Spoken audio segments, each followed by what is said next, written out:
Ok, voilà, assalamu alaikum wa rahmatullahi ta'ala wa barakatuh, chers téléspectateurs qui nous suivent en direct sur Diaby TV, la chaîne de Lumo. Haray hande kadi donc mi hudike mo be kala ko wawi wontide inde mum kadi e yettode mudum. Haray non on yafoto parce que changement hebi ke seeda donc les émissions di Welia mais kadi donc boyna wadde avertissement que émission Ndiamirion donc c'est pas donc souvent on sur le même débat wala manti rek. Parce que hebi no invité ji buydo mais hande kadi donc hebi invité goddo parce que on yi déjà affiche de guignado au moins je pense 48 heures affiche non doga donc hande on a un invité mo anduda ko neddo mo anduda wona n'importe qui jo e der commune mo Diawbe Kabendu ma walla wien e der département ma walla wien ça sous région partout parce que hande ko anda do un peu partout ko aduna Allah donc c'est des gens intéressants donc hande kanko wonane en ka plateau do donc après mi ata yew seda wa présenter wa yahude mais aussi sans plus tarder aussi haray yon andi kadi haray déjà sa go no wada émission haray ko technicien jogida haray de wondi e Mamadou Balde DJ en tout cas DJ mo anda kan kadi mo way golle makko dan technique on ma wala wi Mamadou Sare Mané parce que ya do Mamadou ya Mamadou Sare Balinduma e Mamadou Sare Mané aussi mo be non kadi haray e golle mudden haray kanko jogi technique on haray hande nak ko débat woni do yewtere déjà no mi wi on ni sifoniral donc sans plus tarder donc yehen seda artin mi wama okkude kanko monsieur Lamarana Baldé o présente après wawa yadde e question guiɗin haray.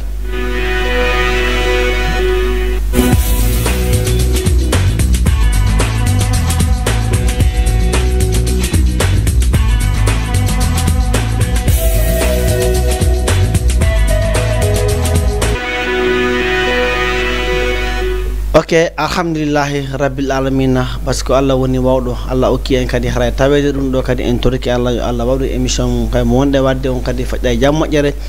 Allah okam en kadi kutu on wa mais siwde ben hara on wawa nande e nder émission ko so hollo parce que yo andi bani adama kadi haray timata e goddino ton haray te aussi ligne on kadi après men auditemo en tout cas peut-être 20 à 30 minutes ka jogi do question mo lando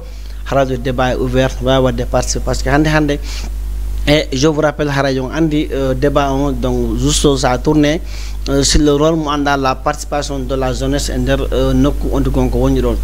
mais nak yo andi wondo do kadi donc gasa wonno so ade kadi donc wawa sa firtude e landal parce que français mi halimo wawa nga digginde parce que jangino kadi ko ando kadi honne kadi wawa digginde kadi ha ando kadi en tout cas hande ko manam ko darde honde suka foti darade e nokku mum donc débat ko dum do wonta tourner mais en tout cas il y aura aussi des questions kala non humpado hande kanko monsieur Lamarana Baldé yo ndaru uditatele mum en tout cas wada vraiment concentré e émission hande o ande hambo woni kanko Lamarana Baldé donc régie donc adou mi présente kanko monsieur Lamarana Baldé. Ok monsieur bismillah mada ka Diawbe TV la chaîne di Lumo. Voilà, merci Thierno Mamadou. Donc d'abord salmina kala heɗotoɗo kala auditeur des téléspectateurs téléspectatrices de la télé Diawbe TV du Diawbe télé Lumo vraiment miɗo salmina fof kala wonɗo e darde fewno ɗo wawa heɓde danade haare no daren donc haare mbeɗen salmina ɗum yafno ɗum tun hande alhamdulillah rabbil alamin weltano Allah weltanoma an embutuɗo lamɗo hande wawami okkude opportunité peut-être mo présenter miɗa andi no naami koɗo ka nder saare ɗo kono noon kan ko alhamdulillah rabbil alamin haray toujours kala komin yewtoyi ɗo tawde hara no woñi haray e koye amen iwri e si kala ko moƴƴi andu haray ko koye Allah taguɗo en on iwri donc haray toujours si min bonni walla min woñi na ɗum woni anni on haray toujours haray miɗen tori yaafuye. Ok, merci Allah jarama on nani présentation mo kanko monsieur Lamarana Baldé déjà mo waɗi on yo andina parcours makko no juuti trop mi andi sen fuɗɗike mo hande en wawatamo gasude mais quand même mi ata e 6 heures 10 jours parce que on andi 6 heures 10 jours on en wawi ɗum firtude e pulaar parce que ɗe wawi haalde français mais sen daade kadi donc ɓurta jentade Diawbe TV la chaîne di Lumo a taway donc waɗen déjà no mbir on ni pulaar fof nana kadi branche o te oɗo kadi mi on andi haray ko neɗɗo mo anda kadi donc hande parce que Diawbe TV ko localement donc olof kadi mo nani pulaar kadi mo nani français ɗum ɗon haala mo déjà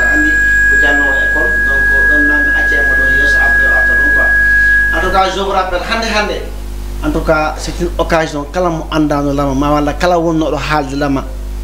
haray lama himo do mo jogi disposition e wawa yewde e makko o haalna en darde suka mo foti darade e nokku mo parce que si en daari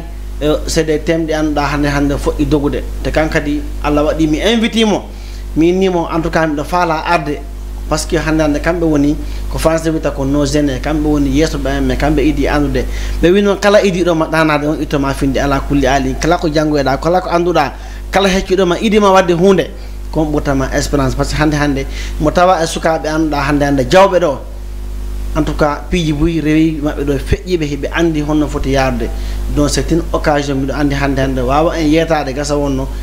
sen jenti ke rek en wawa famde en tout cas darde honde suka foti dara parce que donc o wadi o watti gasa wonno haray mo jogi espérance so woni o jabi la andi karno inchallah rabbi kanko monsieur Lamarana Baldé wona neddo añando donc mo andalama woni andalama mais alama en tout cas sa landike mo bere ko andi kon ko wata makali hande kon o jaboto mo bere ko andi kon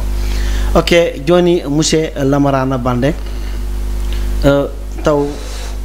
hono taw en tout cas Diawɓe TV taw hono yiɗɗa Diawɓe TV hono kadi sen on jaɓɓor ma taw par ce que no wawi wonde harasa no mi jaɓɓor ma non taw haray vraiment welani grand an on donc honno wata haalde ɗum par ce que hande ko ono idi wadde ɗum ɗo sa nan Diawɓe TV no wondi ɗo en tout cas no waɗa piiji buy gasa wonno ko onon aawi ɗum ha wawde hewtude hono yiɗa ɗon taw awande yawde e dewa.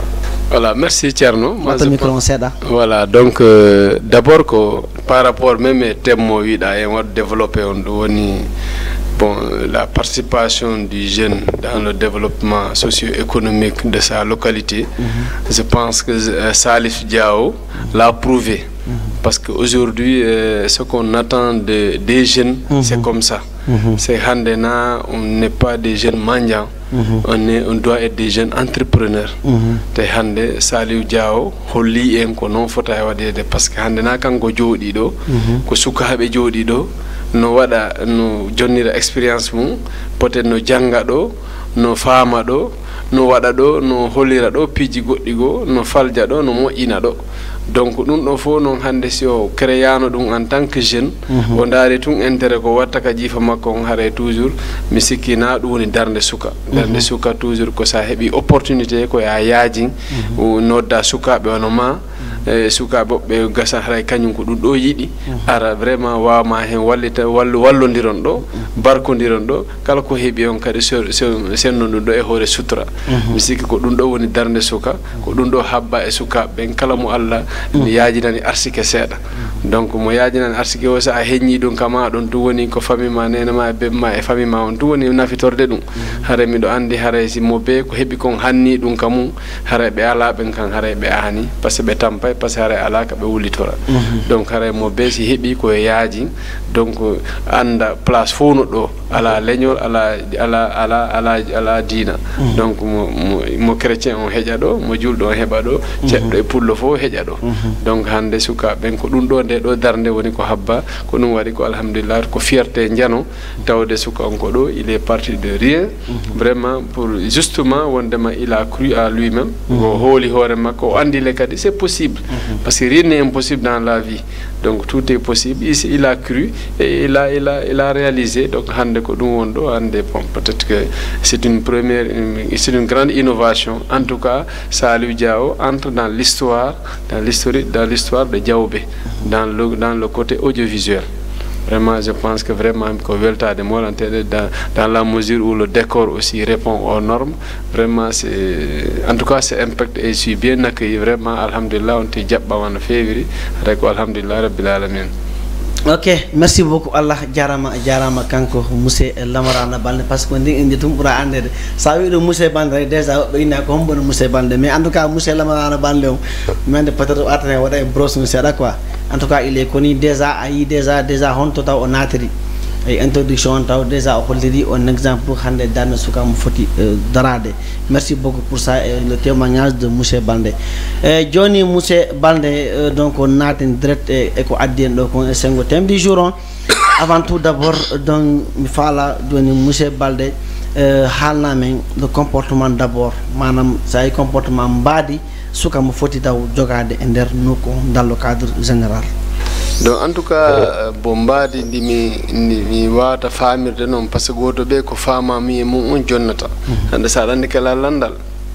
ko mi jonnude rek ko miijo angon mi wawata jonnude miijo angon no wona miijo général ma ɗum miijo gonanta si standard wona ma ɗum ko gontu woni miijo mais e nder ko mi faami ko mi taga suka darde munden taw d'abord la première des choses c'est la discipline pot d'abord ko needi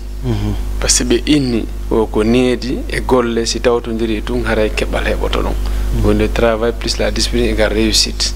donc hande d'abord c'est le comportement parce que c'est à travers le comportement neɗɗo wawata wiide identifier parce que en fait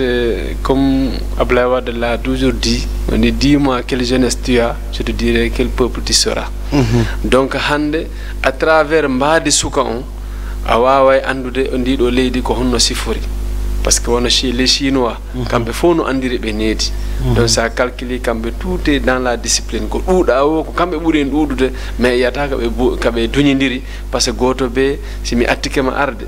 donc a anday ko ɓawan hikkotoɗa mais ara sakkitoɗa arde tawa sappo no rangi ara toon wiya an a burlay ɗon feƴƴa wonoya yeeso andi ɗum ɗon fof a tawa parfois kadi ko comportement ji goɗɗi e ɗum no heewi enen sukaɓe a tawa yimɓe no rangi ɗo ara woɓɓe no arno ɗo depuis bimbi an ara joni wiya burlay an ɓuraɓe heñade kamɓe darnoɓe ɗon depuis bimbi donc haray toujours ko wami wiide premier aspect momi wawata wiide e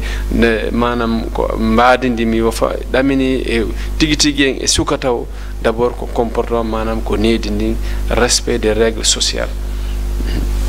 Ok, merci beaucoup on nanni kanko ko haali on kadi e sengo e ngal ɗon landal taw e joni monsieur Balde mi faala kadi seeɗa haalnamen manam ko activité ji honɗi suka wawata wadde ha hara ɓantay e nokku mo woni on kadi andi bon ɓantugol nokku ɓato micro on seeɗa par ce que nini yimɓe no sokoni monsieur Balde ko haalta kon tellement mi yiɗa woɗɗoɗa micro on voilà d'accord donc par rapport e ko fada e suka d'abord ko comme no mi wirɗo nane ɗo ni hande comme no Salif Dia waɗi le directeur de cette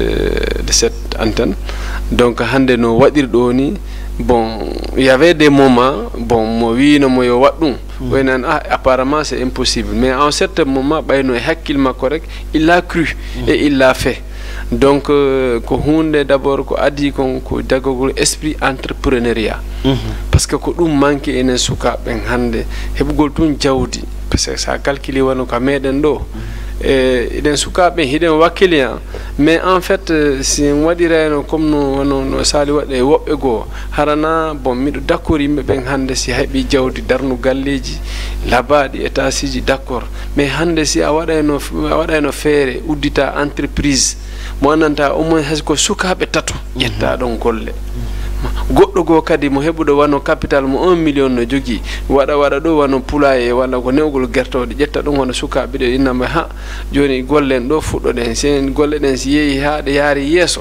haray mi daaray no heɓira joddi par mois walla sen golli intérêt on yaltinen feereji ɗin ɗa ko heeɓi ko on sende bay go golle ɗen fof no waɗi wonira noon a faami donc ɗum ɗo fof kono noon sa a ƴetti ɗum tun a waɗi ɗum genre décor par ce que hande galleji ɗin koɗi laba o go cuuɗɗi koɗi ɗuuɗi e galle o koye woturu walta a faami donc pour toujours hande c'est très beau nak par ce que kadi toujours galleji laba ɗin kadi jonna e visage labaɗo e saare nden mais aujourd'hui par rapport au développement économique a tawa ɗum toujours ko créygol entreprise c'est à dire créa ɗo hunde nde andanta na antum wawata nde gollude mais au moins a wawa ɗon noddude suka goɗɗo par ce que woɓɓe no ɗo hande l'expérience est là l'expertisme est là mais malheureusement toujours a taway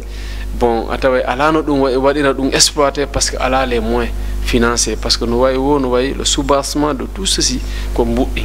joni noon a tawi woɓɓe ɗo hallano Allah no arsiki ɗo no jogui mbuuɗi buy mais a taway pour toujours addu heɓugol idée ji waɗa heɓa projet ji inna joni wawa liggodude e no par ce que c'est vrai nak jamanu on no satti a taway ɗo hande ko probléme on ko probléme de confiance goɗɗo ara ɗo welna haala ha tawa ko walani ɗo ko ñando heɓu feere no détournement mbuɗɗi o nangalal makko o yaaha donc haɗa toujours wonde hiɗa soɓiti ɗum ɗon kono pour toujours a taway si woni haɗa ko de façon formelle hara hunde no yaadi e garantie ji fop a taway min dal ko ɓuranimmi donc toujours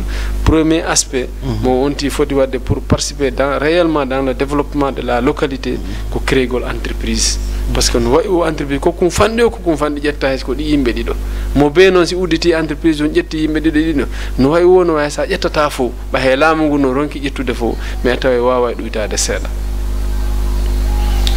Ok, merci beaucoup. Déjà on nani kadi e sengo landal ngal o jaabi ɗon go seeɗa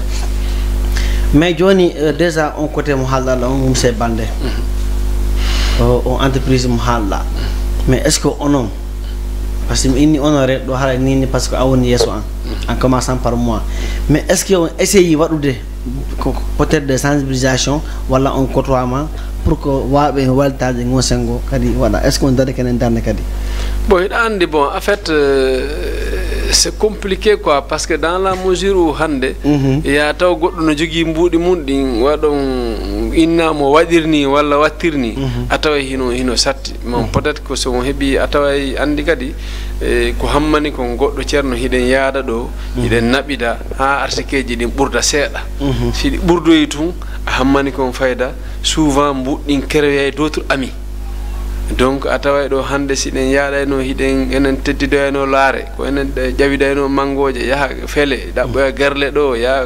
yaaka guese ƴawa cippo korto karta mais en certain moment tum ɓay hunde fof a taway ɗo gon maɓɓe woɓɓe ko alana wonanati ñande go tum waɗa ɗo pi hunni Allah uddita ɗon arsike mais ka kaalisi on ɗuuɗiroy on ti yo joni an ha hande ka stade ka o accunoma ɗon hiɗa ɗon a taway hande pour wawon ɗon yaadoyde bon sauf que si c'est vraiment des amitiés très intimes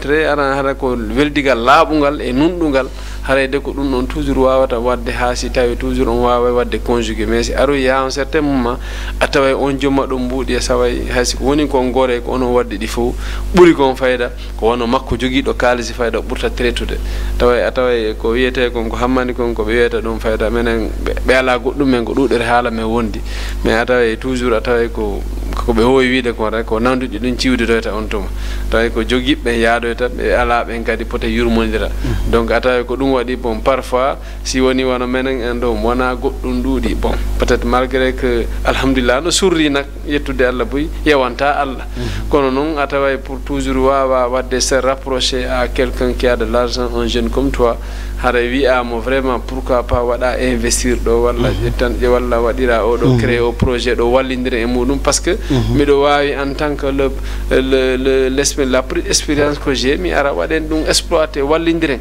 tawa sans complexe sans ɗumanti sans inneɗo kaarijo no ƴettu kaarijo golle walla ɗuma andi le probléme anne que en fait ko tawa kadi ko wonine en complexe on ko honnu inne ceerno amadou no ƴeɗino a ceerno amadou ɓay andi ko an jogui kalis o joni min on simi takki kam e ceerno amadou no ƴettilama golle donc parfois nan mi yaha ha e nder mi yiya hen hoore an mi fuɗɗa bon mi jogo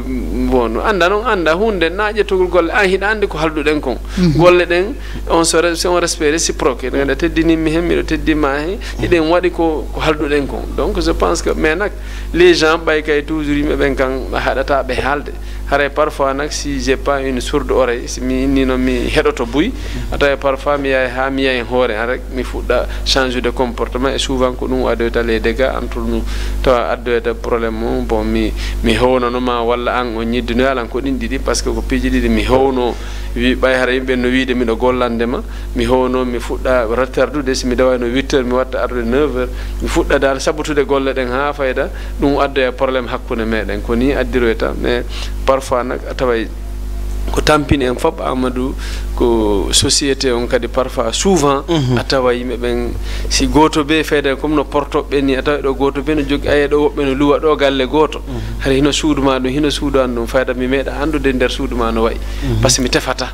mais enen ɗo ko hammani kon a tawa goɗɗo no dawi ɗo bimbe ha kikiɗe tawa ko dargol no ceerno Amadou woni ñaldirde eno woni e wurirde ko ɗum no tawa kadi ko tampina en par ce que on perd on gère pas le temps ƴetta ɗo temps mo annanta ƴettano on temps yaha ɗaɓɓoya goɗɗum watta ka jiifa ma mi hiɗa ƴettude on temps ɗon hiɗa yaade lando ko honɗum oɗo woni ko honno woniri e ɓeygu makko walla ko honno woni e gollirde est ce que ndi jawdi makko no laaɓi walla est ce que ndi laaɓa tawa ɗum fof dal mi sikki ɗum fof ko perde temps noon na ɗum tefugol sa yi goɗɗo no jogui jawdi makko e si ndi laaɓa ɗum ko laamu ngun andinta goɗɗo ndu laaɓa sino laaɓi kadi vraiment ɗum ɗon fof wonanama par ce que de les façon ko kanko andi ko no heɓiri golle Allah kadi ko voilà ko Allah heerani ni quoi. Bon, parfois on se dit qu'on est musulman, bon, on se dit qu'on est julbe den gomini, mais parfois de temps en temps, parfois bon, et nata et guette dananta, parfois juldo halta, hana natu de mun quoi. Et malheureusement,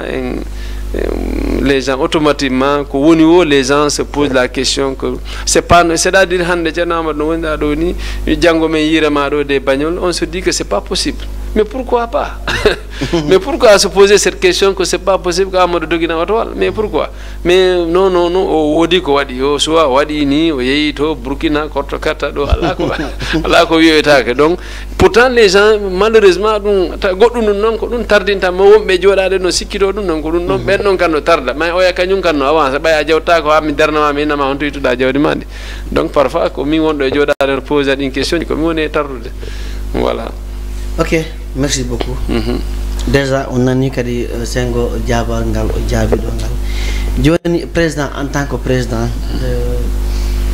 mi fala en tant que président parce que on va dire activité oui, Sengo développement musique. Angon fala halna lang manam en tant que mo anda woni yesoje e nder sare piji buy taw non aya hada ka football de président parce que do taw mi andi ko don fa la visite de président donc activité yu hondi manam wadada en tant que président tawa wadugol din hara ko Sengo développement localité andi bon en fait andi ko karaham mi ronkirta halde bangal football parce que min généralement mi jouani ballon malheureusement mi meda joude mais Allah no oriente mi ko heede sukabe tan e fi affaire ballon tan fayda Allah nabirimmi Allah e nder muduna wadi mi dirigeant andi wobbe Allah no waddum ko jouer ballon wobbe ko hocca e ballonji wobbe ko supporter wobbe no do hande golle mun den ko supportugol équipe hay wuuri bay dañi 12e gaynde no wodi ka donc hande ataway menen ko do amen wadi orienté menen na heede bangal je me rappelle bangal activité ji d'abord parce que nous avons mené beaucoup d'activités ici. Parce que je me rappelle, il y avait une... TV, la Saint-Dilumo, de paragraphe, mais ça m'intéresse tellement. Voilà. Hein? Ok, merci. En fait, il y avait, comme côté le Lumongo, je commence par le Lumo. Je me rappelle, il y avait une année, Tcherno, bon, mais Jodi menen suka betam, mais Jodi Diawbe do menen Alusano, ko en l'homme, menen groupe Goreb amen do menen Yekini en groupe dal men Jodi, mais oui, population Diawbe, yimbe ben tampi kan der Lumo. Dan hono den tampere. Ko di jeu de hasard. C'est-à-dire ala jidodo en di ndureji en arayno atawno goddo ndesan no ari do no jonna mbudi pour argol hebano goddo fi pera ara do non jonne do parce que 500 wala 200.000 ara do fayda faale wi defa dum naada do ndara sidi fawa goddum yidi fo non di yahora don afami ndesan ya on tino jetta juude mun no fawa e ko hore ko jung e wada ko judden ka hore no wulla ana ndesan tawa joni non wala di yehi joni non ko honno hotirta taw dum do fo ataway ndesan ko faale goddum awa kadi toujours bay gandal duudano awda dal yimbe ben tampi e heede ngon Sengo me jodi me ini tigi on dum do ko fota dum ittede dum do tampini jama on parce que fuladu an o min hande mi yata do minna mi ha e ndurejo do minna mi jonnamo do 1000 francs faale yo beydanan do 5000 parce que simo wawno dum wartano ka lumo do o jottono ka galle makko kono non mi do andi sa calculer tun ande o no wodi ko woni e dabbude siko gonga dum o jottano o wartano ka lumo men do kono non bay mo wadi dum kono non joni an hida jogi ngal pinal don kono goddo go ala ngal pinal no joni ko honno men wadirta dum min tigi on wana leni no jogi droit wata en piru wata en sonku yen yiden e commandant on ari on tuma ko commandant Salif Diallo ari comme brigade on ka takko marché da woni afami yeyi mi expliquer ni mo menen vraiment mi ni commandant me faala yamirame ngoluma ame yimbe be na arobe wana ta kambe fo tampi parce que na arobe lumbe tun be hawrayno e di ko hay jodi be jawbe do parce que wata sikko jodi de jawbe fo kadi fayda sa sikko ko yuro do kaduri tun woni goddo dum woni faljata mais hay jodi be do eno wawi faljude donc mais parce que no odi moji di wata emploi wata wi de karje fina wala no fini mais ko non wata dum wolirde mais hande on to mo commanda wi mais menen son engagé ko na ko sare mo son engagé son addani men mo do men amen arrêté onti koni on to ba okki men de yamirore men waddo men naati ka mars kala kamen tawi jeu de hasard men tefa dum do ko carte tati walla ko weddagol nyanko e gagno dum do koni men mobiri depuis den hitande sa calculi fayda ko don men arrêté complètement fi o wadugol fi ɗi jeu de adage on tuma mais président ne balle ko mawɓe ɗo mais est ce que on ɗan ne balle est ce que on hulano non mais sinon no hulɓini par ce que no jogui risque par ce que ɓe waɗoɓe ɗum men fof ko hammani kon atta no woodi no waniri kono noon bon aɗa andi toujours neɗɗo on fayda hulu kono hawri rek par ce que anni on ko moƴƴo par ce que wallugol fittangol gonɗi mo wonɗo e wullude mo wawata fittande hoore mum c'est la voix des sans voix a tawa toujours a wawa wolande ɗo mo wawata no wolande hoore mum par ce que ala possibilité ka wowla donc noon min ɓaymen yawtiri ɗon yiltoyi kadi on tuma y avait des moments où aussi nous avons min waɗi créé kadi hunde ce qu'on appelle des cartes de sécurité c'est à dire min wonno ɗo min waɗi comité de surveillance par ce que kadi andi tu te rappelle y avait des moments so ndungu arino ɗo ñande fini ɗo si ndiyan saaƴi bimɓe ɓeyna oɗo boutique lancama ɗum ɗo waɗama ɗum ɗo lancama ɗum kadi min waɗi comité de veille min waɗi comité de surveillance min engagé ɗum kadi comité de vigilance effectivement min waɗi ɗum avec les Yero Mballo là et beaucoup de min tawtini ɗon yimɓe hewɓe ɗum kadi ko min wanno initié ɗum mi yeeyi mi yiiɗi avec le maire monsieur le maire Bambo Guirassy il nous a financé je me rappelle très bien peut être kanko haare o yejjiti ɗum président kan initié ɗum non mais wanno ɗum initié non est ce que an initié non doucement rek parce que goɗɗo rani ka défense ene wona an est ce que an initié non andi mais wanno non c'est à dire andi ɗum men taw ɗum hani ɗum haɗno waɗa ɗo par ce que Chérif Diaw en no wanno Amadou Motoculteur en andi ɓen haɗa ɓe heewano par ce que Diaw ɓe janɗirano noon quoi mais avait des moments où vraiment affaire o menen men jeunesse on heede ka banggal jeunesse andi toujours min ka heede sengo sukaɓe o mi haalirta mais toujours a tawa mawtiɓema ɓen ɗon kamɓe ɓe haɗa hayso ɓe waɗino kono toujours ko tamma on andi ko tamma on wata wolude mais on tuma ɗum par ce que ɓe wadde ɗum fof no ɗo hay Alpha Bari en ɓeɗo hewɓe ɗo bon hay Ibrahima Diamba omo hande mo waɗɗo ASP minen fof wadduno ɗin par ce que ɗum no tawano andi kamɓe c'est la première génération des ASP ɗum fof no tawano hay minnomo ɗum sa yo waɗu on carte makko waɗamo foɗo waɗamo ka dossier ji makko pour CV pour enrichir son curriculum vital a faami ɗum ɗon fof hande mi nani ko ɗum addimo ha woni ASP mais ɗum ɗon fof a taway par ce que toujours ko ɓe wi ko police de précipité voilà donc andi toujours ko hunde nde état on sa calcule fayda ko ɗum addi agence de proximité donc police de proximité kamɓe toujours ko à côté de la population ɓe woni donc ko ni min waɗirno ɗum ɗo kono tawi on tuma min yewtidi on tuma Landou Issa Gaye le président des commerçants ɓe Moutar Bari ɓe fof min hollunoɓe min noddiɓe ɗo réunion Casa min yimɓe menen nde min engagé ke ɗum et sans paiement du bénévole mais kadi yeehi à un certain moment te min wata kadi koni par ce qu'il y avait des risques parce que tami aujourd'hui bon sorti dans la nuit et de 2 heures du matin 1 heure du matin wiya ɗo joni a darto e laawi hiɗa waɗa sécurisé tu n'es pas armé donc bon tu n'es pas professionnel à la carte professionnelle ɗum fof hande sa warama e ɗum aɗa perdi bon on a compris que bon ɗum ɗon kono waɗi jogui risque koni fayda on côté ɗon yahoye par ce que maintenant nos cartes là on avait même amené ça au niveau de parce que minen par ce que min kala kami tawete hunde nden taw min holla e laamu ngu mais immotago tum mais immo men waɗa ɗo men inna ɗo fi meɗen faala moƴƴinde par ce que ka faaleɗa moƴƴinde ɗon ko ɗon bone tawatama kono noon hunde sa andi lawol ka rewete ko noon to min holi on commandant Salif Diallo vraiment c'était quelqu'un qui coopérait beaucoup avec nous parce que en fait on ne doit pas y avoir d'animosité en fait entre la population et la gendarmerie parce que nous devons de temps en temps même les renseigner de ce qui se passe parce que s'il n'y a pas de coopération kamɓe on peut pas en réalité heɓata gendarme galle o galle donc si aujourd'hui on dénonce pas certaines choses bon c'est vrai nak s'afficher carrément inna min komi holliro komi inno komi kala komi yimmi wowla ɗum fof kadi ko risque mo walanteɗo mais on wattu nu vraiment ko on men mani kono min yahuno ɗum kadi min yeehi ha sana tawi vraiment bon d'abord non seulement commerçant ji ɗi waɗirano men noon appuyé et par rapport et on situation noon par ce que kadi il fallait que kadi yimɓe ɓen waɗa couvrir assura sécurité par ce que an hiɗa wadde assuré sécurité yimɓe ɓen mais est ce que an ta sécurité assuré tawi andi ɗum noon ko risque ñano ɗum men daari men tawi ɗum ɗon min continano ɗum ka mbi ɗum ɗon gon sengo ɗon noon min walli ɗum ɗon fof manam on hulti quoi non effectivement tawi non on hulti non tawi ma min hulta na hulta mbi ɗum min wallini ɗin programme ji par ce que kadi andi bon gonga mabɓe watta mi ɓen andiri ɗin piiji bon c'est pas bon par ce que kadi no jogui risque mo walanteɗo feeñugol carrément inna min komi hollo kaarije walla ko hollo ɗum goɗɗo renoto ɗum par ce que a taway ɗum no jogui risque ñano par ce que an hiɗa renimo renuɗa on kono wonɗoma renuɗoma on kon a renamo donc ko ɗum waɗi no jogui risque mo walanta ok merci beaucoup président e dow ɗon kadi woni komi habbino hen seeɗa est-ce que donc 5 zones wata wadde comme déjà on waɗi activité par ce que hallalo ko vraiment c'est intéressant donc on dari ki ha o alagi dow on hande manda ko alagi dow ko alagi samba on yetti ki ha ɓen no wawi en tout cas yahude e goɗɗi et aussi créer un comité de vigilance mais aussi mi sikku est ce que tamon kadi on waɗi seeɗa activité ji comme déjà mi yey no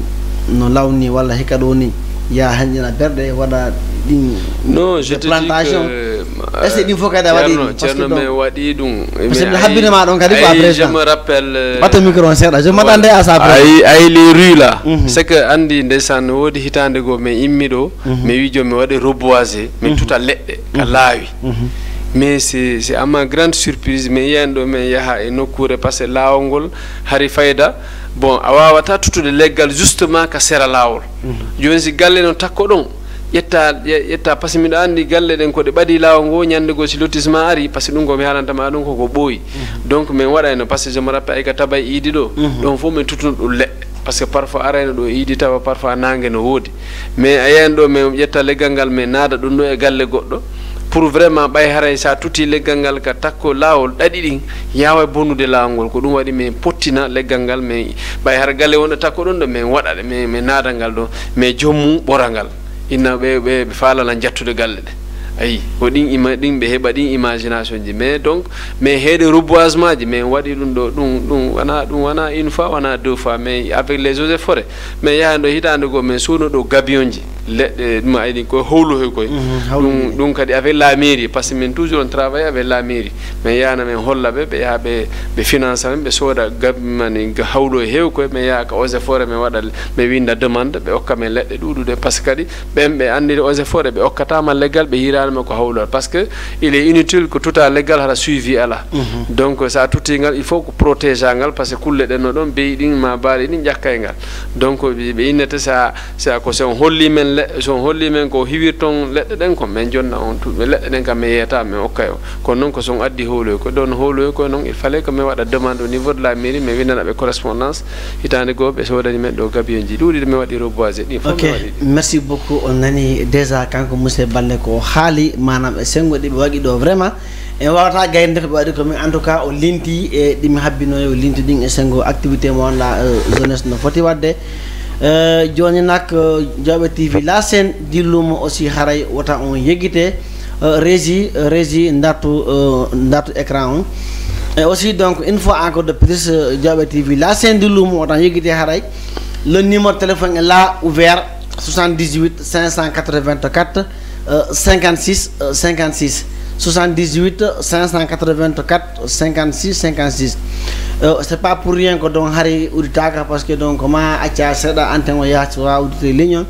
parce que c'est des gens importants wona ɓe ngi donc si ari ka télé jentoɓe gasa wonno heɓay ko heewi parce que yo andi déjà ceerno souvent mo waɗi invité ɓe tawa c'est des gens ɓe annduɗa woy son calé a nani argument ji ɗi kanko monsieur Balde Diawɓe TV la scène de lumo surtout ma ko waɗ développé nder scène o kon très bien joni mi faala kadi monsieur Balde joni en arayni ka tigi tigi an dohoɗo sa mi sikku don a wonnude ka président de zone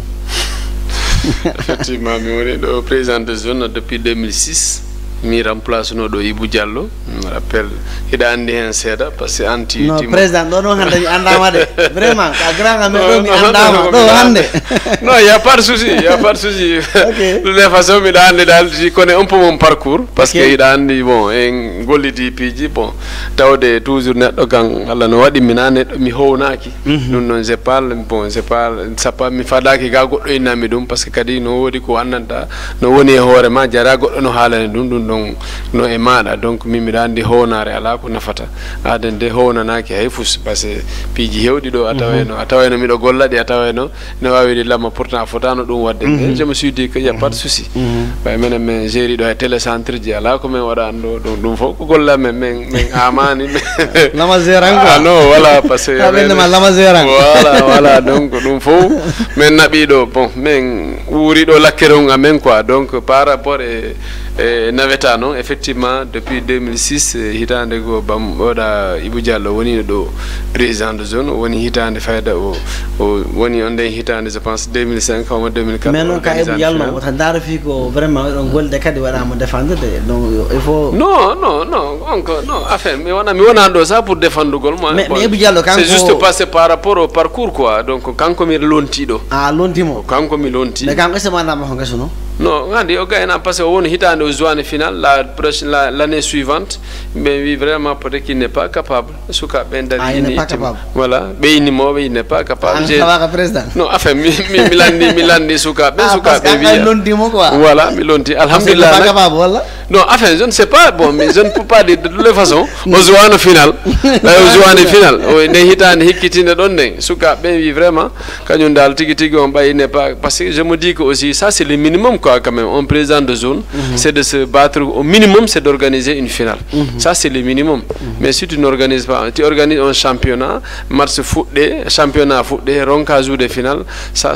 mom c'est ça mom président de zone mom non d'accord donc OK bismillah ma jon allez dire ça donc en fait depuis mon remplacement en 2006 mi woni do en 2016 pour 10 ans meden président la mi gede 10 ans oui du sappo meden gerde gagné la mo président na nguti andon gora gede 10 ans non meden ton parce que à ma vie c'est quelque chose que c'est une passion c'est-à-dire moi j'ai jamais joué parce que j'ai un petit handicap moi nanta vraiment qui m'a empêché de jouer mais j'aime le football surtout le football local min ayata la mi on dara Barça et Real si ben warto da fi Barça min ko match testo be no joueur voilà mais parce que j'aime tellement le football local quoi j'aime voir mes jeunes frères mais vraiment parce que j'ai tellement aimé à ce que les talents mi wona sumo dañ ha ko dun non woni mi desi mi dumantinde seeda parce que voilà mi falano vraiment sukabe jawbe yalta ñande go yi'e à travers inede pourtant be juido nawetan comme no Sadio Mané en gerdaado ni juido nawetan bambaade en do ha hande aduna on fono hala fi mabbe mais malheureusement bon peut-être que men wata accude hari aussi andi nous avons problème d'infrastructure sportive ensuite aussi des gens mo ananda wawa jettude parce que le football maintenant c'est les moyens malheureusement dum fo hebagi mais en tout cas men gerdama do pendant 10 ans donc kadi c'est en 2016 j'ai appelé toutes les ASC donc adi wana lamano rada wana question peut-être quelqu'un mais wadi élection goddo gagné là mais c'est justement comme ton parce que kadi andi canama de sa hikkinama yeso wata jaburade da jonno ka fo faala ma faale na ma don ada fo no faala ma bi mi jonniti a fami donc ataway toujours ay haydano da sans problème mais si woni fo jetti be a jonni directeur est-ce que manda ma wodi ko wadda ko anda woyi carrément à Goli parce que souvent à défendre parce qu'à jouer les finales c'est vrai mais est-ce que quand même dans les 10 ans là vous avez tout fait mais est-ce que hidande au moins c'est sous Morraine qu'on a eu un terrain clôturé non harbi mi anna parce que tele wonda c'est sous Morraine hidande ko min wadi mi je me rappelle en 2009 j'étais le plus jeune conseiller le Benjamin du conseil municipal de Diawbe Kabendo et der conseil municipal wonno be do men fop ko min burno fandude duubi homo burno jandude duubi ko ma Allah hinno Mamadou Fere l'ancien sous-préfet Mamadou Fere andi mo mawdo donc kanko wonno wala elirme mo yafo donc kanko burno duudude duubi ko min burno fandude duubi a famille donc j'étais le président de la commission jeunesse et sport de 2009 à 2014 à famille donc mais woni donc pratiquement même 2000 passé jusqu'à présent là où nous sommes je suis conseiller municipal depuis commune Diawbe Kabendo hebi ha hande meden non conseil comme j'ai des questions pour ça donc mega football là parce que donc est-ce que donc toujours c'est lié quoi c'est-à-dire que toujours andi ko football on toujours adde demmi den darnde kala les changements hali hala stade président awadi stade honno kadi wadda le 10 ans là hali azui final awadi darnde ha terrain wada ma dum to wadda non pourtant andi même non, la c'est pas par rapport et non doucement parce que la petite catégorie parce que moi j'ai toujours voulu à chaque fois parce que ça a calculé do nawetanji din il y a quelques réformes de ananta vraiment le fait que là har ko lesti min ko mi fuddi do jouer licence cartonné andi licence andi joni ko licence numérisée wona jurede mais min licence jawbe dum no je dis de défi quiconque kala fala do kadi warta tele do yeddam mais licence halo ko laabi de e ko non ko laabi suuraki bay mi andi wobbe gore banno do a joni be do mi yekini e korto ka ay de jourde ka licence licence do fuddi e jurede dum do ko min fuddi don juurde har law jurta no ko lissiji tan jurta no LD ko liste déposé voilà liste déposé wala goddo num carte d'identité mais licence mum ko min fuddi dum do jurde mais gerda don ha Allah wadi hande joni ko on parle de licence numérisée comme no carte d'identité CDAO doni. Donc je pense aussi d'une part parce que je me suis dit que aussi naweta no way on doit jouer un peu dans le formel. C'est vrai nak e nder ko naweta nder ko mi wondo ko ngadi haroy ha bon bay kadi sare ne njandi wobbe wi o joni no faala kanyum wono en l'occurrence Yaya Diallo hande l'actuel président wi kanyum kan no faala sincandure to wadde zone. Donc toujours ko edun don ko e nder dum don jibina. Excusez-moi président avant de anticiper andi haldo monsieur Balde ko rengo tade ay déjà mode anticiper quoi. Donc monsieur Balde wodi wibe parce que hande ko tele ni quoi te enen fo wondi do wodi wibe en tout cas 2016 say e ha jonati parce que ASC ma da penal yehino ha hebu don problème mi sikki dum alama non dum do. Non effectivement ye ha do nanda boda ma letu donc non c'est-à-dire be jori ke be na do wadi ha démission akadi non c'est-à-dire tu n'as pas compris c'est-à-dire cette exclusion c'est vrai be jodi ke be wi wondema ils m'ont écrit une lettre comme quoi ils m'ont exclu de l'ASC pratiquement sans motif parce que en réalité c'est quoi sans motif quoi non sans motif voilà parce que personne ne te dira que Lama a détourné de l'argent dans l'ASC Pinal. Si aujourd'hui mimi jawdi ala wiyodo ma lamano détourni mbudi parce que min d'abord poste de trésorerie meda do wonde ha hande ka wondo mi jabata wiyede lama ko an halfina mbudin min on mbuddi mom parce mi do andi ko mbudi din waddata mbudi e debbo mom ko renete ko dum wadi go sengo don toujours min on mi do reni go sengo don goddo watama wiide donc ko dum wadi c'est que nak andi ko wadduno me nder e dim programme ji c'est que nak andi sa woni président c'est vrai ko e ASC iwda ko ASC on immimma ya wonana be délégué ASC ji hettidin wi e nder ko wiida don ko mi ando holluda be inabe ha min non mi do faala wonde yeso ende yaha non on tuma ASC ji din fo si be woni ASC ji semedere toujours ASC ma imminima ya won délégué mais wonugol ma président gol ha jetta wonugol yesojo dum non ko ASC ji din fo jodoto jono se ari ha woni yesojo hande kadi joni an on tigiti on a wawata wiida daranto ASC ma on ko ma fonna ASC ji din fop jonon don daragol don inna carrément fi onon ko onon imminimmi donc jogi don gonga on jogaki gonga toujours onon ko wonu e gonga tun ko gonga mo on tun wattamo andi don mi wawata don wadde donc parce que toujours mami fonna fo andi kadi sa woni yesojo tun kadi a donc c'est d'après intervention mo parce que c'est bien dit donc ASC ma enfant no wada privilégié ASC voilà ce que j'ai parce que vous avez porté le casquette de président dum wada monsieur vraiment parce que ari do be innima lama wujju mbudi amendi walla lama détourne walla lama wadu men ni walla mebe wawata ma addande preuve je pense au niveau des tests be inna il faut ko iwa ASC ci wona président walla gérant poste mais une fois ko wonda e nder bureau vraiment tu dois ande ko wadi texte ji din wi no interdit pour jouer au ballon pour wona ka bureau il est formellement interdit parce que joueur même quel que soit alpha ko hore mun tam banta donc maintenant dès que tu occupes un poste et tu es élu donc tu es élu par toutes les ASC donc tu dois défendre l'intérêt de général de toutes les ASC. Donc merci pour ça mais président donc adi wodi wi be sa hananda ay Pinal pour on cas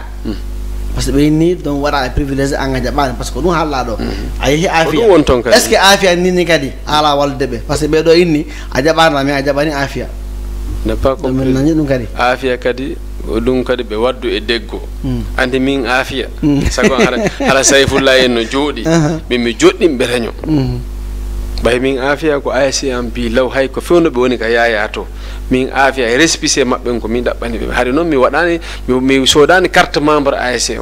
mais hari ASC Sayfullah c'est mon ami c'est mon ami intime comme siɓɓe kadi minen weldi han Allah waɗi hari ko on tuma ko Ibrahima Gueye woni président Afia min Ibrahima Gueye ari ga an wiilami walluɓe ɓe heɓa récépissé mi ɗaɓɓani ɓe on récépissé hay ko ɓe jowata toon toujours si ɓe heeɓi no probléme ji wona tirinirgol goɗɗum ɗum ɓay avec l' expérience que j'ai ɓe ara ɓe landoɗam mi watta ɓe feere donc par rapport e Afia ɗum kadi ɓay min Allah waɗi min naɓidi ha mi woni mi sorti kadi soodi carte membre ha woni mi waɗi adhéré e nder ASC ko wimuɓe ko watta on tooño kono noon so on tooñama gonga mo on kadi fofetake e leydi ɗum ɗon noon je dis que ɗum noon faala nande o ɗum ko ɗum woni non ɗum wona ko ɗum wona mi suuɗotako ɗum ko woni noon si ɓe woni ɓe wona e gonga ɗum ɗon wata ɓe habbolan e gon sengo kono noon si ɓe jogui ko gonga par ce que hay Aliou Diaw en ɗo landoɓe min beaucoup de choses hay Aliou Diaw e hoore mum il venait chez moi mi piiji goɗɗi goo oui mi on partagé min nane mo miɗo jangguinimo e piiji hewde nawetande kono noon miɗo andi miɗo tawa e ko ɓeydanimo e ko ɗuuɗi par ce que il venait par ce que kanko wonno capitaine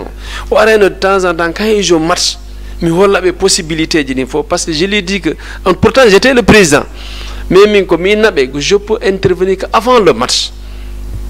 ɗo e arde ɗum ɗo e ɗi min naɓe hinoni possibilité ji ɗin mi hollaɓe no de réservetirde pour en cas so yi ɗum ɗo ka tere hiɗon wawi wadde ni ɗon wawi wadde ni kono noon si ari ha si woni ko onon waɗi noon ko wonda e ɗaminade ɓeeɗa waɗay ko onon woni ko onon waɗoy ɗum hoore mi anda so on waɗoyama so on nanggama la main dans la poche haray ɗum on ala ko lama wawi to ɗum ɗo noon hay Afia woɓɓe nena ɗo komi salaniɓe non wona ɗum Afia meeɗa wadde ɗo ko wona gonga si woni ɓe waɗi gonga billahi wallahi ɗum ɓe andi gon sengo ɗon yappaɗo ko miɗo wakkili mais waynodira kono kam mi wallata ɓe wona président mi faala haala andi kadi des fois kadi hunde si ayde jaaɓo est ce que nini a yi piñal c'est vrai a woni adhéré Afia mais est ce que président intérêt ma ɗum nini gagnama ka wonti non, président, oui. C'est que le cas de Pinal, je veux qu'on n'en parle même pas, parce que c'est une page tournée. Parce que le problème en est que, bon, en fait, ça calcule, puis il n'y a pas d'animosité entre nous. Hein. Peut-être que parfois, il y a un comportement de vraiment. Peut-être que parce qu'aujourd'hui, nous sommes dans le même quartier. Nous sommes dans le même quartier. On a comme un hodidon, c'est la même famille. Il n'y a aucun problème entre nous. Et nous, ça n'a jamais changé. S'il vous plaît, non, c'est-à-dire comme un hodika quartier. Si billahi wallahi ni si be hodli lan lama menen fala do hay fibe wi ni quartier on bay lettre mo windani men be winni ko quartier on fop hay muno be fo jodi wi wonde ma lama yaltan men ka AS yaltan men ka AS ko dum be min awade comme dongo séance tanan Umar wonno président adani mi lettre séance la même nuit je les ai répondu. Alhamdulillah rabbil alamin, je suis vraiment fier de ça. Il n'y a pas de souci. Ko woni kan on yaltini lanka ASC kono bay min sikko wonno yaltinta lanka quartier. Non, il n'y a pas de problème. Et hande lama peut-être est-ce que lama burani bon par rapport à le foot. Voilà. Mais est-ce que ni si baranima président ya artu est-ce que artu? Non, non, kodon wimami non, mi wata artude, je suis dans une ASC. Non, Bérantalan ça, bon, parce qu'ils n'ont pas intérêt quoi, bon, à la sens. Merci beaucoup, alhamdulillah rabbil alamin. Déjà on a une question de développement du hali, il faut que tu carrément hali do argument des arguments solides di suka foti darade enderno ko. N'oubliez pas, mais andino hande yimbe no ndara match di Ligue Champion ni parce que buyi lang mandi mais en tout cas wade connecté en tout cas lien on après l'émission on va partager après donc il y aura des qui qu'on va mettre au niveau du Facebook, TikTok. En tout cas envoyer donc vos commentaires en tout cas sont utiles et notre émission wada non kadi donc n'hésitez pas à appeler 78 584 56 56 c'est qu'on a que donc les émissions sur wa débarrer be falde haraka be jentodo tabe no data mais il faut appeler kadi parce que hande on a eu que mama ya on donc ka fala mi amina kadi seda Moussa Balde mama ya. OK, merci beaucoup pour ça. Et Johnny Moussa Balde Monsieur Bande mi do fala donc en dehors de football activité di wadda din donc activité hombo kadi wadda do goddo go har hasi woni yada en sengo don kadi en der commune on kadi non bon activité ji goddi sina meden ka politique kadi politique menen nder toon de menen kam hala politique ɗo non menen waɗa politique andi le problème non politique ko politique de développement. Ok.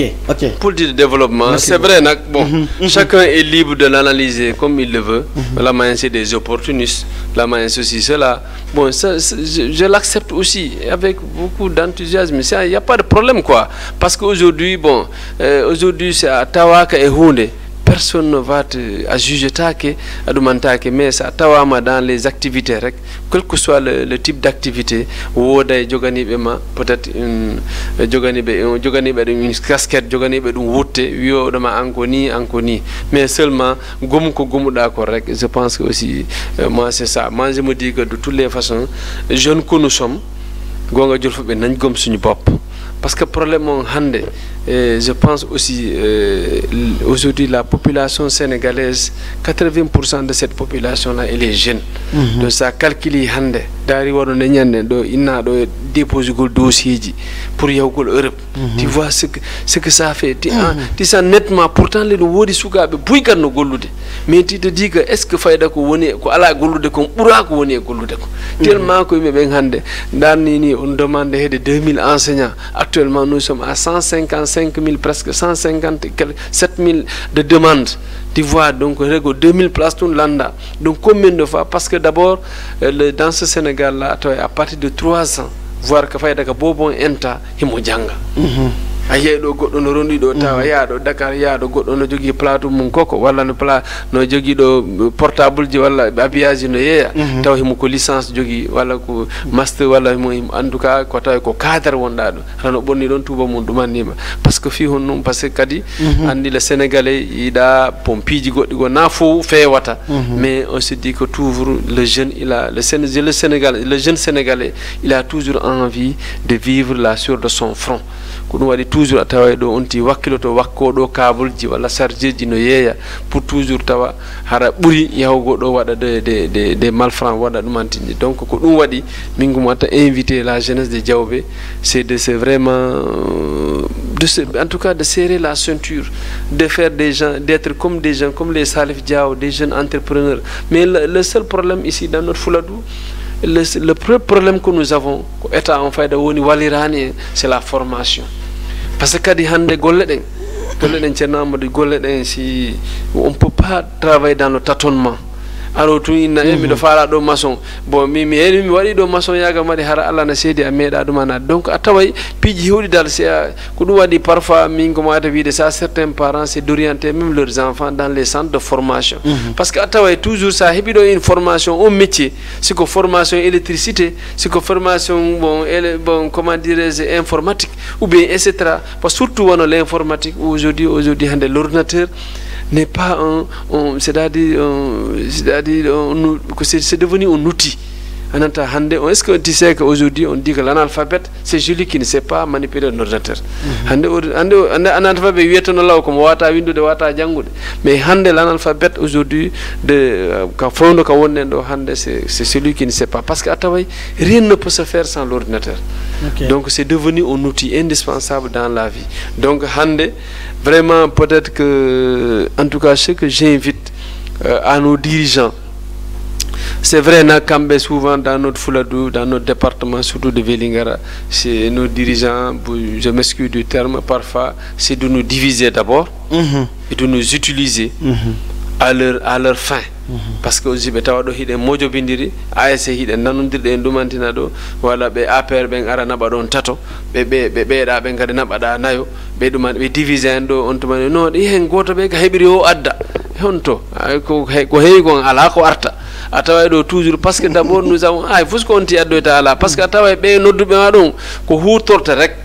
be walla tama do atawa da do hida woni do ida ada do responsable politique tawa hande mo dari do fi ya hebu golle walla dum anni parce que toujours il a envie que tu sois à côté de lui ila nanganta mo cartable makko walla hida noddanta mo yimbe hida mobanta mo yimbe parce que mo andi nyando jonnuma golle o an on hare akipi dum don are kanko kan adum anni ko dum wadi toujours on nous utilise ko dum don non fodden on conscience donc faut den jogade vraiment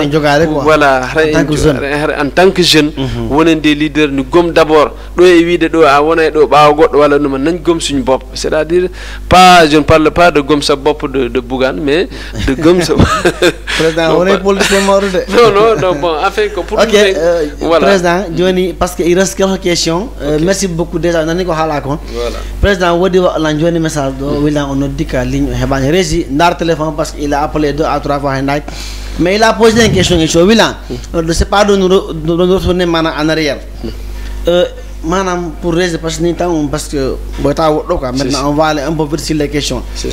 nañande à travers do monte gol bureau parce que déjà hali dun do tawano ka débattre le mais quand même abrosi parce que hande carrément faut que singo wada mais oui en tout cas o yitu ko jakini mo séda ni jakini sa ne fokadi no commence fait bureau renouvelé donc sans faire un bilan donc financier ou bilan moral donc vraiment il pose ça pour éclaircir parce que ni ko télé won en fait pour résumer en tant que parce qu'on a je pense le décaf. Vous savez, en fait, les gens, ce jour-là, les gens en ont posé la question comment se fait-il qu'Amadou Manka puisse rendre le tablier sans autant faire le bilan. Il a fait parce qu'il a fait ici 8 ans. N'oubliez pas aussi, c'est vrai, lando bilan bilan. Mais le problème en est que, est-ce que vous savez que nous, dans Amadou Manka, c'est pas c'est moi qui l'ai légué la zone là. Sans mini jeunesse mini ASC di fo mi fala parce que Amadou Manka bo wino ko wino lam président mi fala wonde pe wi mi wonu taw ha no manki mais wondi do mais wonde ko dum wadi il a un grand respect. Voici quelqu'un quand même qui m'est très reconnaissant kadi mo andi dal mais yawdi ko duudi ha hande ka wondo il a un grand respect à mon égard min kalle mi do jogani mo respect c'est réciproque. Mais par rapport à ce bilan, je rappelle que chaque année à l'entame de la saison bilan wadete. OK. Maintenant, peut-être que ici, bon, il l'a pas préparé parce que le bilan aussi, le bilan, il y a, bon, en fait, le président, c'est juste peut-être faire une rétrospective de tous les 8 ans, mais on a des bilans de 8 ans. Parce que chaque année, on a des footades. Mais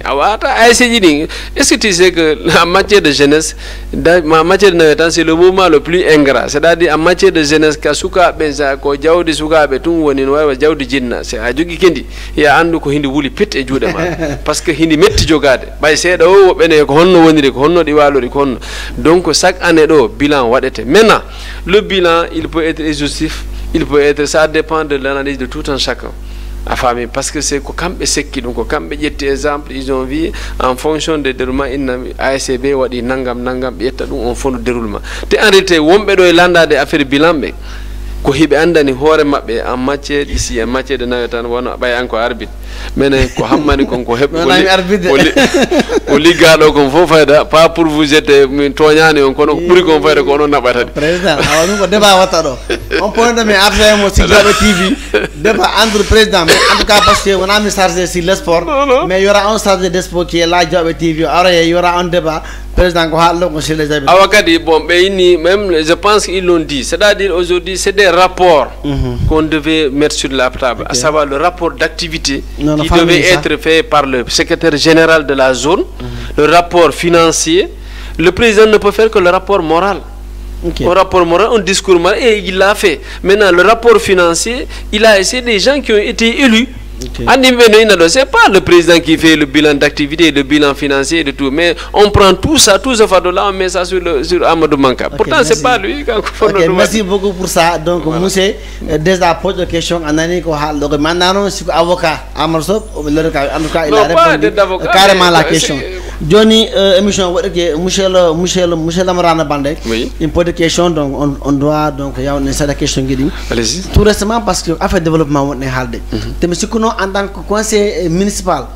donc, monsieur Kouno, affaire de développement, parce qu'il y a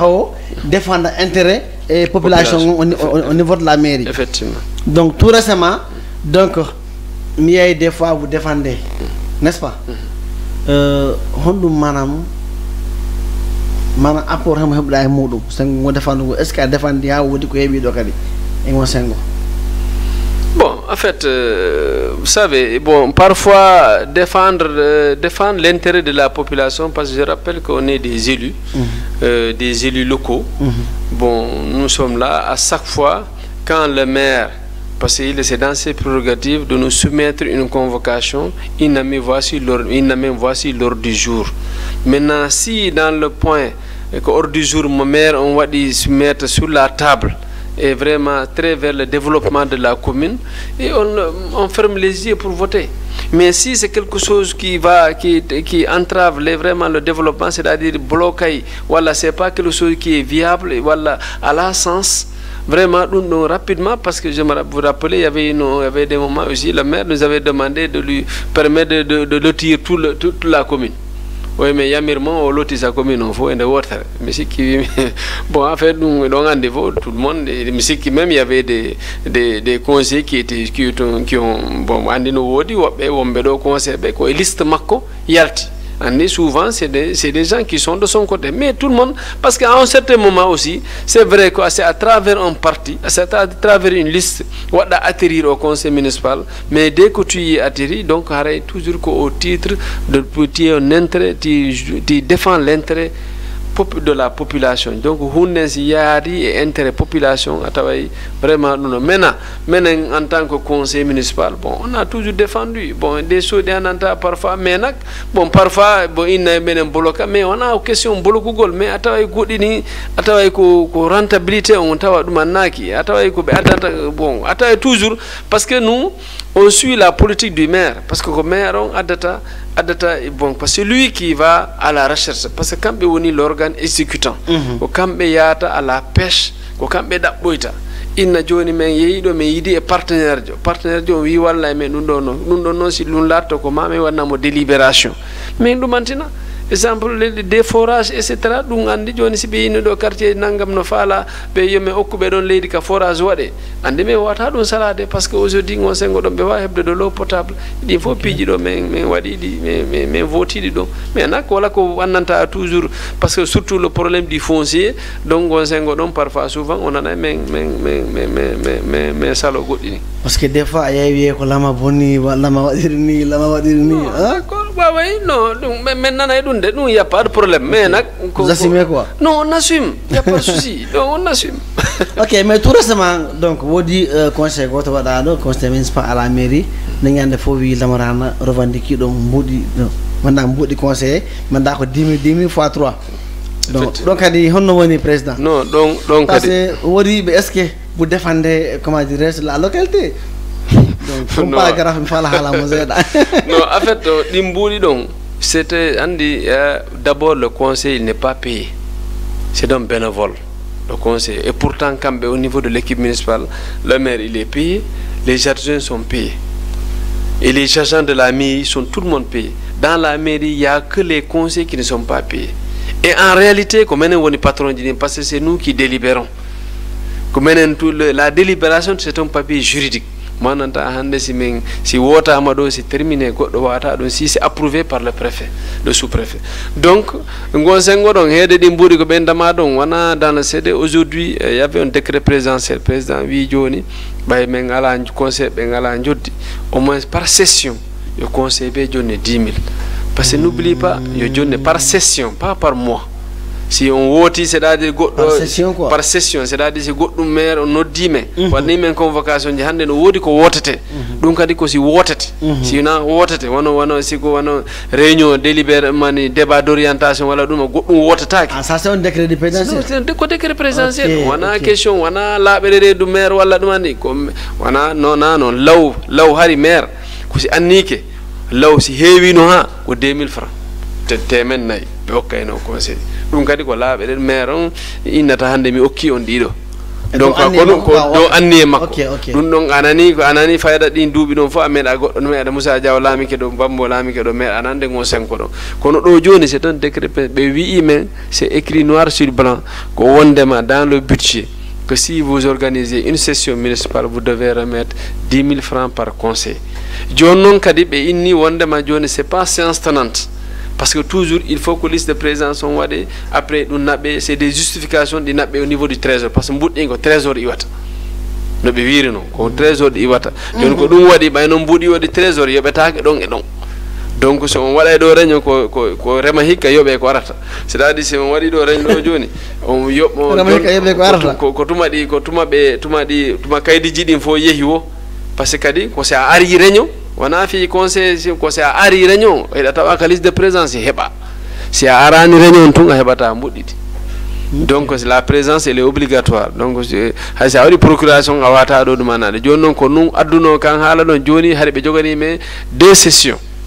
joni 3 sessions ko on bon session municipale ko pour vote de budget wonano 4e session ni ha hande ɓe jogani men ɗo session goto on no waali ɗo ko ɗum noon waɗi joni ɓayi men jogi 3 sessions andimi je suis le président des élus komi woni président conseil ɓen ɗo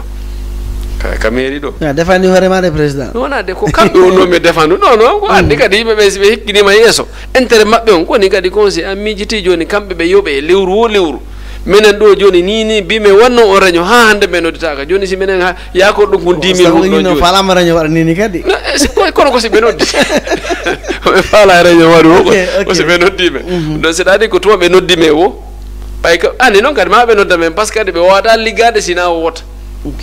par ce que kadi ko tawa goɗɗi nin ko ma délibération heɓa délibération noon a wawata ɗum heɓde fiiɗa welde min tun goto ko ma conseil ɓe nodde normalement ça sous préfet no foti arde pour veiller sur la légalité des choses donc ko noon ɓay noon ɓe joganno men 3 sessions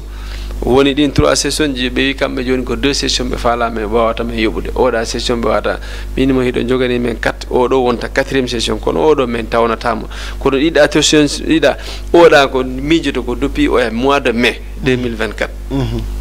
oɗa ko avril oɗa ko septembre nous sommes comme o session momi waɗi ɗo ñande men coowi ɗo ko novembre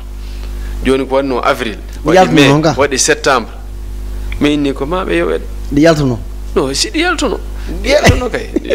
tawi ko maɗi yalta président ɓutta tawi ko maɗi yaltuno merci beaucoup Allah jarama a jarama déjà on yii monsieur Baldé ko hoore tu wonɗo a yii question ji ɗin o répondi ero nak gasi hay nini sah région ko hokkumen tanji goɗɗi mi falno wadde séquence ji buy ka nder ɗumantimi a yii tellement que c'est important c'est risque tan gasi hoore min sikkitaki ɓe wawan ka noddude ɓen carrément harami nde waɗa on donc avant de mi wayntade de manière générale parce que on nani déjà ordre du jour on ko wonno kon donc rôle manam sengo suka e nder nokku muɗum déjà o addi argument ji buy sen daari en tongade piiji buy kanko ko waɗi e nder sengo ɗo sa daari sengo forêt ɓe étike sengo vraiment laɓɓingol laaɓi ɓe étike ko haali ɗo kon alagi to ɗo kamɓe waɗi ha ɓen iwi ɗo e comité de vigilance donc franchement d'après ko wi ɗo ko waɗi te kadi o waɗi expliqué jaar makko hewɗo joni avant ça mi jonna kanko monsieur Lamarana Bane s'il des manquants de waka développer maɗo ɓeytanta men de manière générale après monsieur Bande vous avez le coup. Andi en fait Thierno par rapport pour revenir dans le thème c'est que il faut que enen jawɓe ɗo parce que au passage même je salue le docteur Diao parce que pourquoi lui aussi il a vraiment participé pour le développement des jeunes en faisant quoi c'est-à-dire addani men ɗo ployeji au niveau des ASC andi ɗum fo hande ceerno Amadou c'est problème o wona okkegol mbuɗɗin mais hande ko okkegol ka wawa ɗumanade créegol entreprise mais malheureusement parfois enen ɗo kadi souvent action ji goɗɗi ɗin aray mais parfois en ɗumande wano ɗin ployeji hande ɗe reeni fayda hande poulet de chair ji gertoɗe no sodirte ɗo fayda ko woni o haaju waɗɗo o gertoɗe no yeeye kono sa yi calculi ɗin fo hande ɗin ployeji fo yaari sengo affaire on waɗo yani réussir donc waɗani suivi waɗani donc ɗum fof noon vraiment ko yimɓe kadi wakkilo en tout cas hande komi toroto ɗo ɓe Allah arsiki jawdi seeɗa e nder nokkure nden vraiment mi nani ko kamɓe andi golle ɗe ɓe wata wadde mais il faut qu'il nous crée des projets des entreprises pour vraiment wona parce que nous avons won hande Bouba Guidji en ɗo hande Salou en c'est des jeunes entrepreneurs hande yoɓe crée des projets où on peut au minimum hesco 10 emplois parce qu'il faut reconnaître que hande emploi hande ɗum ɗo hande si woni ala golle ka yoɓeteɗa hara hino satti gurnan ɗan par ce que gurnan ɗan hiɗan satti la vie est devenue très chère donc hande ko wawmi wiide rek kala jeune mo Allah arsiki seeɗa yo wonu un jeune entrepreneur parce que c'est avec les projets vraiment maintenant les jeunes kadi si goɗɗo no yirganademo ɓawgo an kadi wakkilo fi reedu ndun hara vraiment qu'on soit franc et qu'on prend ça à bras yen andu nak à partir de quelque chose à partir d'un fonds de 50 000 tu peux générer générer des millions. Aujourd'hui, si on croit l'exemple au le papa de le Babacar Ngom là, mais aussi il est parti de rien.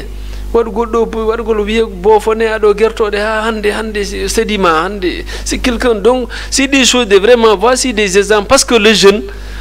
il doit être exemplaire. Bon, c'est vrai, bon, maintenant qui nous parle, moi qui parle, bon, peut-être que je ne peux pas dire que je suis exemplaire. Bon, les gens, bon, chacun est libre parce que nous sommes dans un endroit très sensible. Nous on est dans le football. Maintenant, on a un exemple parce que parce qu'aujourd'hui, bon, les gens disent que bon, voilà, ceci, cela, juste par rapport aux situations, il y a des balles de renouvellement là, à la comme panel, c'est un dit que panel amendo, à la comme halaka. Quand j'ai assumé, je me suis dit que non, c'est qu'en matière de navetan, c'était important aussi. Non, j'accepte aussi les gens et je pardonne. Je pardonne les gens.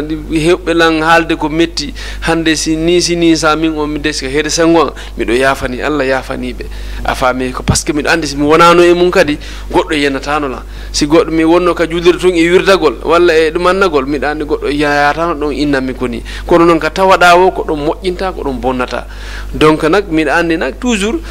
poste si ari. Mais forcément, il faut qu'il y ait un enjeu parce que je ne suis pas contre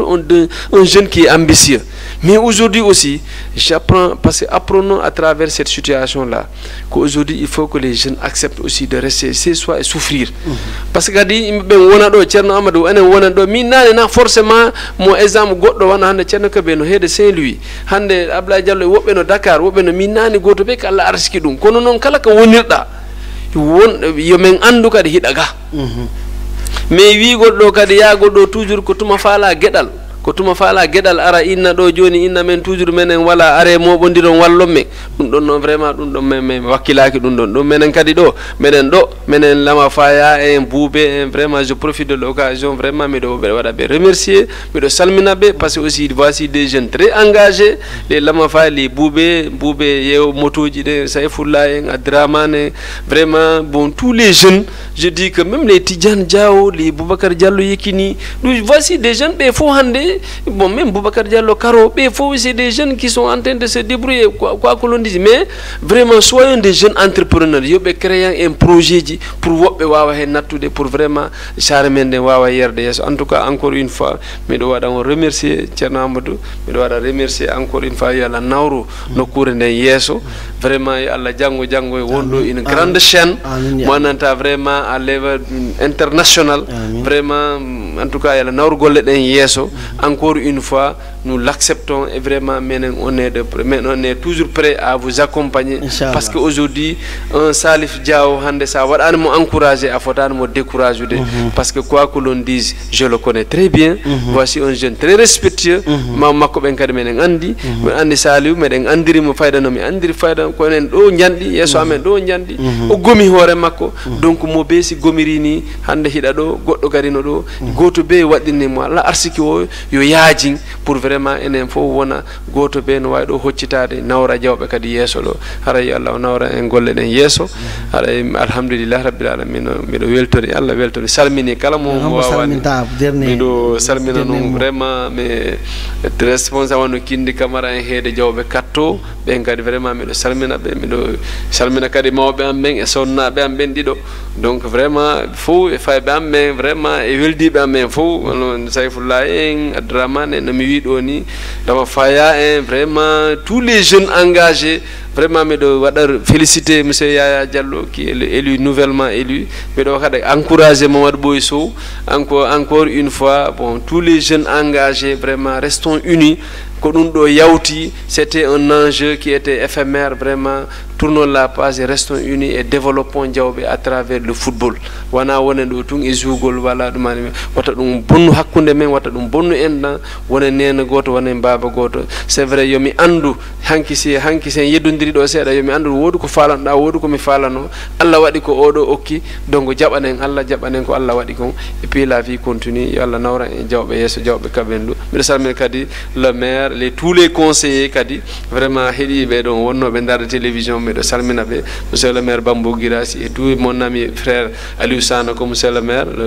vraiment un ami très intime wonada ala ko min yangodani e Amadou Manka aussi vraiment Aliou Sano ko je te remercie mbiɗo salmina ma moƴƴa e ɓeygure ma nde madame ma Aïda vraiment on fof mbiɗo salmina on buy wona seeɗa yo Allah nawra en ko jawɓe kaɓendu yeeso haray wassalam monsieur le maire Mamadou Balde kadi ya rabbil alamina déjà o yi honto o sakkitori o kadi mo sammina o passage monsieur le maire kanko Bambo Girassi et aussi minna mi gijata min kadi Samba Diaw mo nayi mon frère hande mi yigita fo haydi on ɗon kanko e sonna makko Hadja Dado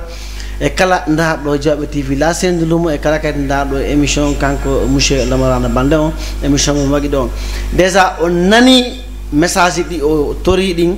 manam lanci on appel les projets de Senghor mo ɓe foti wadde e nder parce que c'était l'objectif de l'émission e o addi ideji makko alhamdoulillahi rabbil alamina e hiɗen jarama kan kadi fota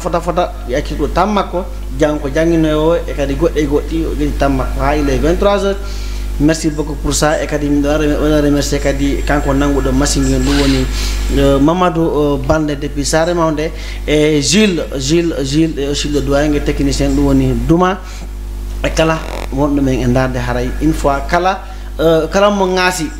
mi ƴetti par kala mo monsieur Lamarana Balde ŋaasi e Senghor émission o e min haray men torike yaafuye wona haray ko juste développement tuno moƴƴirde kala yiɗɗo goɗɗum ko henanimo toon haray men torike mo yaafuye wona saabu politique men woldi men goɗɗum ko pour juste no moƴƴira ɗum